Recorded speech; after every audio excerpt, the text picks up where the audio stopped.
Oke, baik. Saat ini kami akan mengerjakan tugas yang keenam dari praktikum keamanan cyber. Sebelumnya, perkenalkan saya Ceskial Rengkung dengan NIM 2202 1106 0134.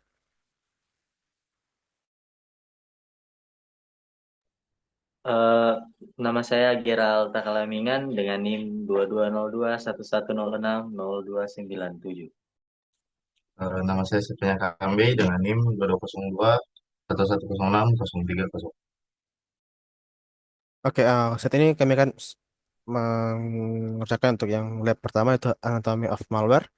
Jadi objektifnya itu research and analysis dari malware. Oke, di bagian pertama menggunakan search engine untuk mencari malware yang kira-kira ini ada. Oke, langsung saja kita di sini dipilih untuk contoh-contoh dipilih untuk membuka salah satu dari website ini untuk apa ya mencari malware. Sini kita yang buka yang ini yang kedua. Di sini kita pilih top malwarenya. Saya pilih yang ini sih yang nomor 5. Oke, jadi berdasarkan dari eh, website yang tadi itu di bagian B kita baca informasi mengenai malware yang kita temukan di bagian itu ya di bagian 1A. Kemudian kita pilih dan memberikan kesimpulan ya atas summary.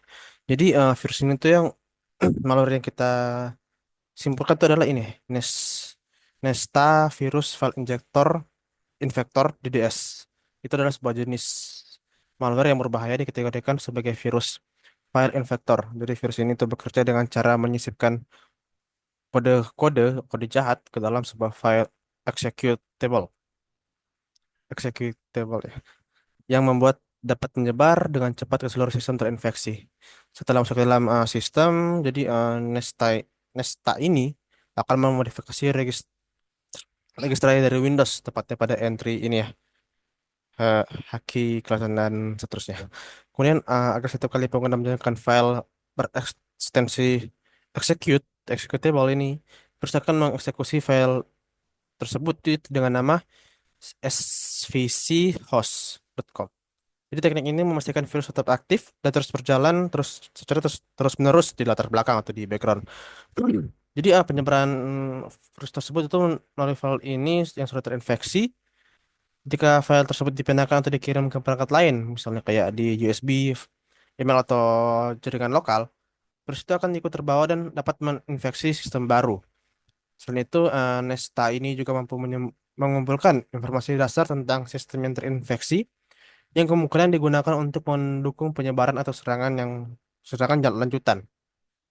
Dampak dari infeksi virus tersebut itu cukup serius karena virus itu menginfeksi file sistem yang penting. Upaya bisa menyebab Upaya pembersihan bisa menyebabkan program tidak dapat dijalankan, bahkan membuat sistem menjadi tidak stabil dan tidak bisa digunakan. Oleh karena itu, infeksi Nesta seringkali menimbulkan kerusakan permanen jika tidak ditangani dengan benar. Untungnya ya ada sistem keamanan seperti Malwarebytes ini dengan menggunakan mesin katakannya telah dirancang untuk mendeteksi dan menghentikan ancaman seperti Nesta menggunakan teknologi kecerdasan buatan dan pembelajaran mesin. Jadi kalau kita ingin sudah terinfeksi virus dari Nesta ini itu kita menggunakan salah satu dari antivirus, misalnya kayak yang ini Malwarebytes ini untuk menghapus virus tersebut. Selanjutnya di lab kedua, social engineering, objektifnya tuh kita research dan identify social engineering attack. Langsung saja di step sini ya, kita diminta untuk membuka artikel yang ini. Ini kami sudah buka, sudah kami baca juga. Oke, di step 3 answer the following question. Yang pertama, apa tiga metode yang digunakan dalam social engineering untuk mengakses informasi? Jadi yang pertama itu ada electronic access, itu termasuk metode seperti phishing, spear phishing atau baiting. Kemudian ada physical access, itu termasuk metode seperti pretexting, texting, tailgating, dan quid pro quo. Kemudian ada yang terakhir, sosial media itu memanfaatkan informasi dari medsos itu atau menggunakan fake profile untuk membangun kepercayaan dan mendapatkan akses. Ya, sekarang torang masuk di pertanyaan yang di B. Dari pertanyaan itu, apa tiga example of social engineering attack dari first two method di step 2A dari pertanyaan di 2A. Nah, jadi jawabannya itu ada dua. Sini pertama phishing, electronic access, email dengan subjek 2011 recruitment plan berhasil membuat karyawan RSA membuka file Excel berisi malware. Kemudian tailgating atau physical access. Nah, ini penyerang menyamar sebagai kurir dan meminta karyawan menahan pintu agar dia bisa ikut masuk ke area terbatas. Kemudian pertanyaan di C, kenapa why is social networking a social engineering threat? Jadi jawabannya itu pengguna sering membagikan informasi pribadi seperti nama lengkap, tanggal lahir, nama hewan peliharaan, asal sekolah, dan lain-lain, yang bisa digunakan untuk mencuri identitas atau menebak password atau security question-nya.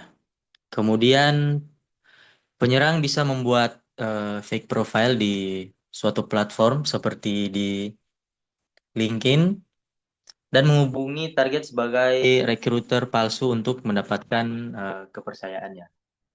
Kemudian platform sosial media juga mendorong berbagai data untuk iklan yang ditargetkan, tetapi ini juga mempermudah penyerang dalam melakukan profiling terhadap target. Lanjut di pertanyaan bagian D, bagaimana sebuah organisasi dapat melindungi diri dari serangan sosial engineering? Di sini ada tiga jawaban. Yang pertama itu mengembangkan custom security awareness training berdasarkan tipe kepribadian dan level akses karyawan. Lalu yang kedua itu melakukan pelatihan yang spesifik untuk peran beresiko tinggi seperti sistem administrator atau bagian keuangan. Lalu yang terakhir melakukan tes kepribadian seperti model Ocean untuk memahami kecenderungan karyawan terhadap manipulasi. Lalu menyesuaikan pelatihan berdasarkan filter.